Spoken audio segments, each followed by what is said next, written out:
Marie-Lie, tu sais, ma voix, c'est mon outil de travail. Puis dans les derniers temps, là, ça m'a causé pas mal de soucis. C'est une problématique plus fréquente qu'on le pense. La voix, c'est un outil précieux pour plusieurs et sa fragilité peut donner des impacts réels sur le quotidien.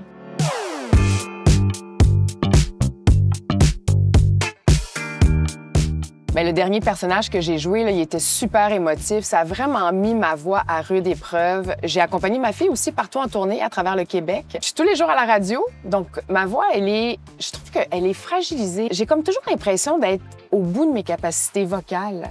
Ça me stresse beaucoup, en fait, là, puis je suis sûre que je suis pas la seule à vivre ça. La voix, on s'en rend souvent compte seulement lorsqu'on la perd, à quel point elle est précieuse. Donc, que ce soit pour les comédiens comme toi, Julie, les chanteurs, les enseignants, même les parents enthousiastes dans les gradins, bien, plusieurs personnes vivent la même chose. Il existe des solutions bien simples. On peut s'hydrater, se reposer, laisser le temps à la voix de se reposer. On peut utiliser des pastilles au miel ou des tisanes un peu plus chaudes pour leur côté apaisant. Surtout, il faut éviter de chuchoter ou de trop crier, car ça peut fragiliser encore plus les cordes vocales. Attends, Marie-Lie, chuchoter, là, t'es en train de me dire que c'est pire que crier?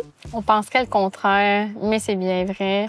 Il faut aussi éviter les irritants comme l'alcool, la caféine ou la fumée de tabac ou la fumée des environnements pollués. Est-ce qu'il y a comme un remède de dernier recours? Tu sais, je pense au suppositoire, là, le fameux truc des chanteurs. Plusieurs artistes ne jurent que par les suppositoires, mais il faut savoir qu'il n'y a aucune étude officielle qui confirme leur efficacité. Ceci dit, si on pense que notre perte de voix est reliée à une infection virale, comme le rhume ou la grippe, ou par une infection à streptocoque, le pharmacien peut intervenir.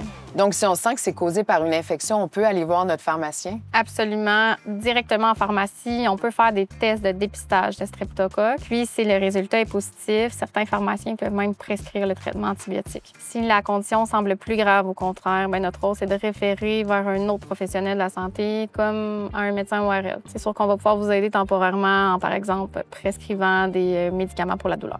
Mais concrètement, qu'est-ce qu'un pharmacien peut faire? Est-ce qu'il peut aussi administrer des vaccins comme le vaccin de la grippe? Bien, les pharmaciens, on est formés pour vacciner. Donc, oui, le vaccin pour la grippe, mais aussi toutes sortes de vaccins. Ça peut être le vaccin pour le zona, le vaccin contre les hépatites, le méningocoque, le choléra, le VPH. Tous les vaccins sont majoritairement disponibles en pharmacie. Je trouve ça vraiment rassurant de savoir qu'on peut consulter notre pharmacien pour vraiment plus que juste nos ordonnances. Il n'y a jamais trop de petites questions lorsqu'il s'agit de santé, donc on est là pour vous écouter, vous rassurer, puis offrir un service qui est personnalisé.